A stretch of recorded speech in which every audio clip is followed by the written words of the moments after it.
Hoggie's beer reviews. Hoggie's beer reviews. What's going on, guys?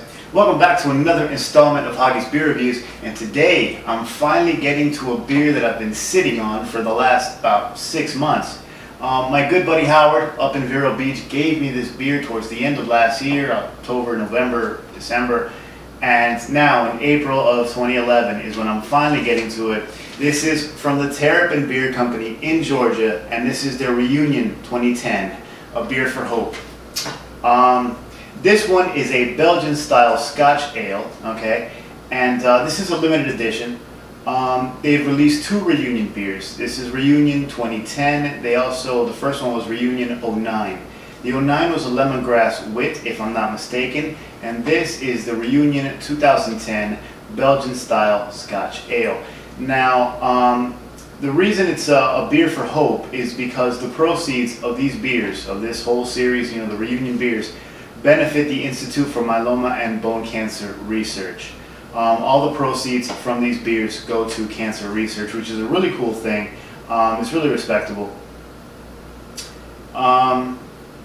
Yeah, but this in particular is a Belgian style Scotch ale. In other words, it's brewed, it's a malty brew in the style of a Scotch ale, but it uses actual Belgian yeast, which is really cool. Again, Howard just hooked me up with this. I didn't even know this beer existed, and Howard hooked me up with it, one day when I rolled through, and I said, hey, cool, and I've been sitting on it since. Now, of course, it's from Terrapin in Georgia, and I love Terrapin. They do some really good beers. Their Hopsecutioner is one of my favorite IPAs. I had the Oxymoron. I did a review of that not too long ago, and that was a really good beer, another limited run.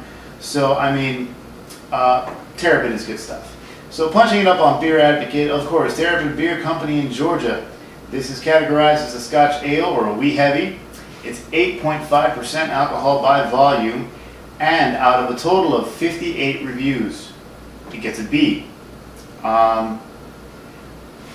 It is a limited run, a small run beer, so I guess distribution on this isn't that widespread.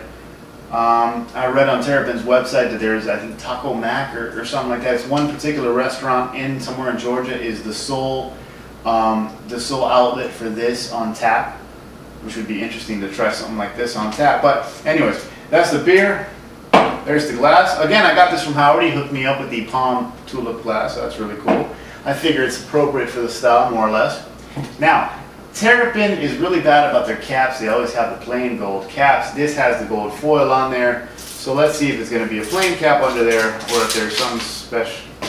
Oh, they let me down. Look at that. Plain friggin' cap. Oh well. Alright, well. I'm dying to have the Terrapin cap in the collection, and these bastards don't want to put a logo on their damn caps. Anyways, let's just pop it open.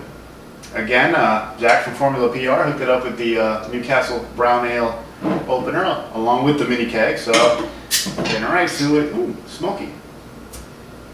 Now, I've had this out the fridge for quite a few minutes. I've let it warm up just a bit. I don't know if you can make out the sweat on the bottle. I don't think this is a style that you want to drink ice frosty cold, nor is it something you want to drink anywhere near room temperature. So I just let it warm up just a bit, and off we go in the glass.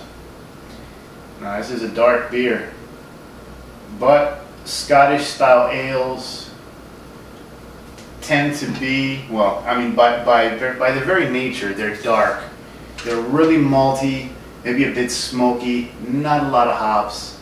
They're rich, they're robust, they're great cold weather beers. And yeah, you can smell the Belgian yeast right away. Fruity, like a banana and clove kind of thing, with a bit of sourness mixed in. And underneath you can catch real subtle hints of the maltiness of it. And as it breathes a little, yeah, the sweet malty notes come up a little more.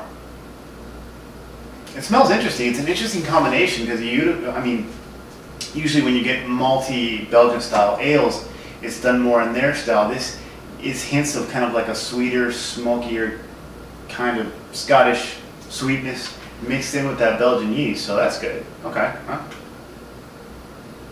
Cheers. And Owie, thanks again.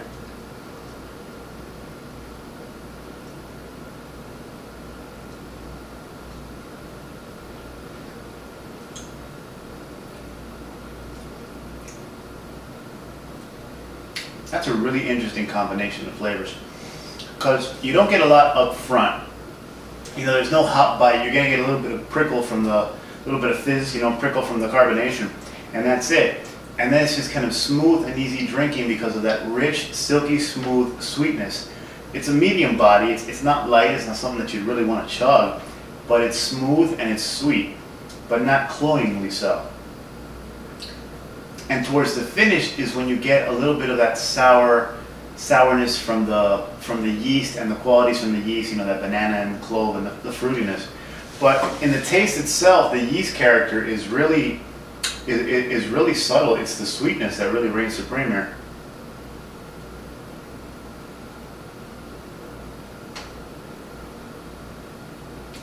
I wouldn't say reigns supreme, but you get more sweetness. This is still a Scotch ale.